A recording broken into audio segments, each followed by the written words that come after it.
Perry, can you introduce yourself to the call and explain what you've seen and how you've seen Brexit change what you do? Of course. Thanks, Mike.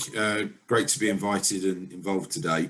I have around 14 years experience of working across all European locations in recruitment and hiring.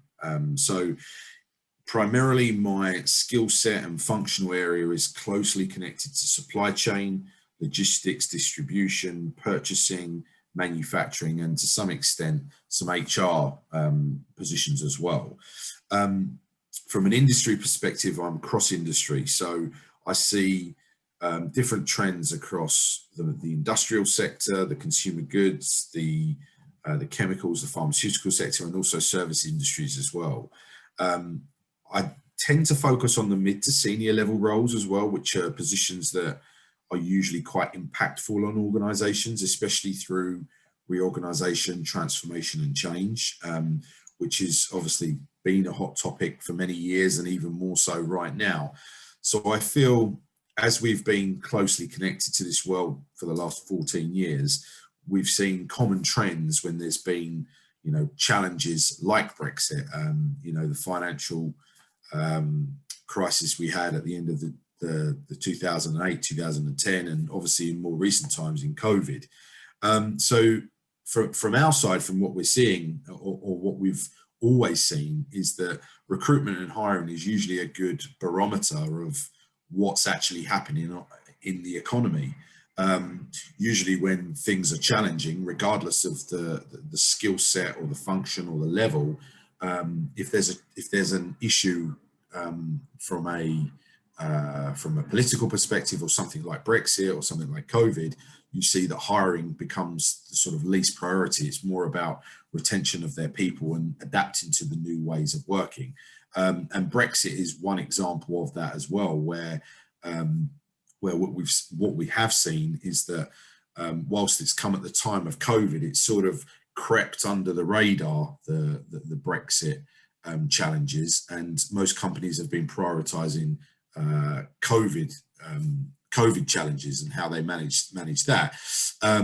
But Brexit has definitely affected the EU recruitment landscape, in my opinion, and from what we've seen, in a positive way, in some sense, in that some organisations that are not actually located here and they don't actually have a presence here have been exploring an option to have their organisation having a satellite office or a manufacturing site or building up a facility that can accommodate for the UK market, because obviously the restrictions of import and export to the UK, the hoops that have to be jumped through now are pretty tough and pretty stringent. And if you don't have presence and manpower on the ground in the UK and people leading that, it's very difficult for an organisation to penetrate the UK market, even though they may have been flourishing in the UK market in the last 5-10 years or for however long they've evolved. And I know 4 companies right now in the electric vehicle automotive space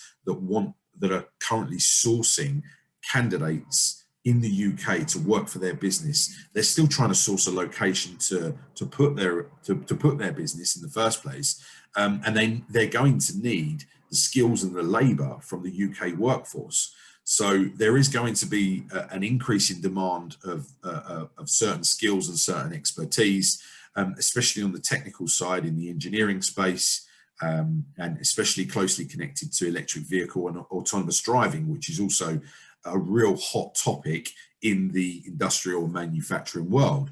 So there is a huge positive there for the UK workforce, that there should be more opportunities coming, because companies need to have a presence here if they want to do business with the UK.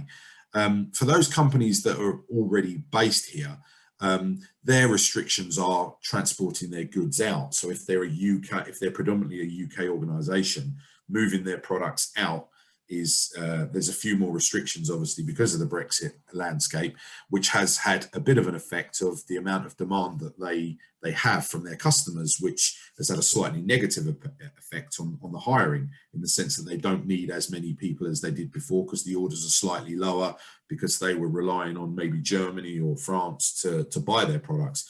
Of course, it's all work in progress, and we're all still quite early in that, but early signs show that there's been some positive signs, and there are people still moving at leadership level. It's not going to affect managers and directors and senior level hires, because companies are now adapt to having, let's say, people working from home, people working remotely.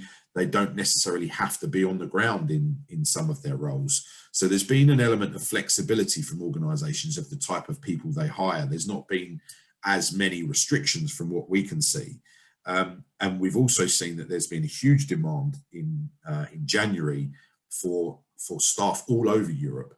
LinkedIn gave me a stat, which is a good source of information, that in January there was a 38% increase in jobs posted available across all of Europe, across a variety of all skill sets, which shows that, you know, the UK was in there as well. It was quite high up on the list for an increase in jobs being advertised. I think that's a mixture of companies now coming up for air after what they've been holding back in 2020. They're starting to be slightly more bullish and slightly more forward thinking rather than dealing with the day-to-day stuff. So, and from my network, of the people that I have on LinkedIn, I saw a 61% increase in people finding new jobs, and over half of those people were in the UK as well. So I can only really speak for my network and the people that I'm connected to. So it's not a one size fits all with those comments, but there's definitely a trend of hiring being made, people moving around. The demand for staff is improving and increasing. We didn't see much impact pre-COVID regarding the Brexit situation. As I said, COVID sort of covered it a little bit, and the Brexit discussions were obviously there in the background. But I think COVID had a big impact of the lack of hiring in the UK in 2020. But we're already seeing an advance demand in hiring good talent, and 2020 as a whole was hiring was a bit of a luxury, but 2021 we've already seen in the last 6 weeks just alone the amount of positions that are now being passed to recruiters to go out and find those people, and also being posted on job boards. And there's a list of companies on LinkedIn of companies that are hiring right now, and you know, there are consultancies hiring, logistics companies hiring, retail businesses are hiring. There is a huge demand now for positions. I'm not sure of the unemployment levels or the unemployment quotas, but we are seeing things pick up. And what we do see as a trend is that what usually happens in mainland Europe, the UK are slowly following that anyway, but I think that's more to do with COVID as opposed to Brexit. You know, the Germans and the Eastern Europeans, if they are headquartered there from a company perspective, they tend to lead the way for hiring and hiring trends from what we see. And the UK usually follows a few months after. But what we're seeing at the moment is pretty much like for like, is that the UK are still up there with the companies that are actually creating opportunity within their organisation. Of course, there's a long way to go, and we're not completely through the challenges of what COVID has given us and what Brexit will give us as well. But there's a more positive outlook over the next 3 to 6 months than there was over the last 12 months. So that's a positive sign. Perry, can I ask you, do you mind? Yeah, of course.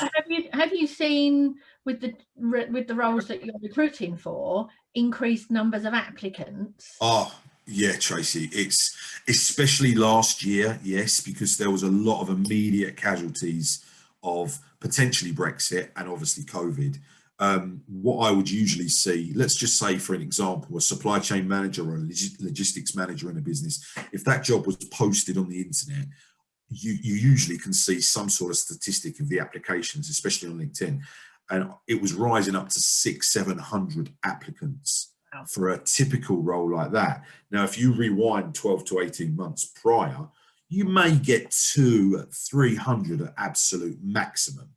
So that there's a 100% increase in the pure amount of applicants. So there's a lot more job seekers than there ever was, which also makes it a bit challenging for the job seeker because there's a higher competition. There's pure volume. And I don't think also more difficult for the employer because there's that many more candidates potentially to sift through. All the more reason to use a specialist recruiter. Yeah, exactly. That's a very good point, Tracy. And it is a tough task to get through that sort of volume. You know, you need two or three, if you want to manage a recruitment process effectively, you probably need 2 or 3 people full time on that for a month to ensure that they are diligently going through every single profile to give the feedback to the job seeker, yes or no, and to ensure they're not missing anyone. And that's not been a big discriminatory, of course, because we are, you know, discrimination law applies to job applicants as well as to employees. So we have to make sure that we're not unfairly discriminating against any particular group of applicants purely because we're a bit rushed trying to get through all the volume. Yeah, that's right. It does make it a lot tougher for the job seeker to identify these roles because there's less roles available, well, there was in 2020, and there's more applicants. So it's even tougher. But what we have seen is that there's been more jobs posted in January. So what you're seeing is there's a drop down of applicants now that is hovering, in my opinion, from somewhere between 300 and 400, which is a slight decline.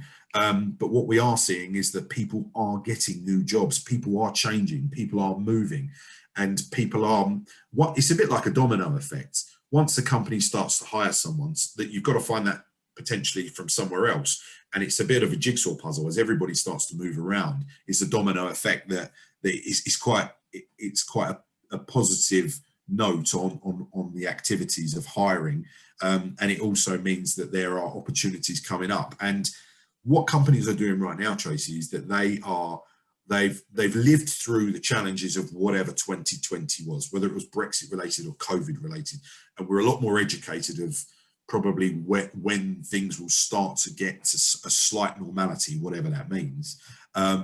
And what they're doing now is they've assessed their organisation, they've identified the gaps, they've realised what they need. They are starting to look forward rather than just day to day, and they're taking a bit of a more fearless attitude rather than a cautious attitude, which is what 2020 was all about. So as soon as you see recruitment companies posting jobs and hiring for people, you know things are starting to move in the right direction. Yeah, that's always a positive sign. You start to see economic confidence growing. And I was talking to someone yesterday, ironically, who said that a local nightclub and hospitality business to them have started recruiting. Now, you'd have thought they would have been the last one to start recruiting because as yet we don't know what the roadmap will look like, but they obviously have some confidence that they can start recruiting. And it does take time to recruit the right people. So they're obviously getting themselves ready for April, May to get reopened, I suspect. So there is confidence out there, and that was really interesting, Perry, to hear your take on it and give us a bit more confidence, I guess, that things are moving forward. So thank you for that. No worries, Mike. I was interested to hear about the electric car business because we heard this morning that the UK from 2030 is going to be banning all sales of petrol and diesel vehicles after that period of time. So it is an emerging sector and growing very quickly and rapidly at the moment. So, but thank you for that. That's really, really interesting. And yeah, good to hear from you on that.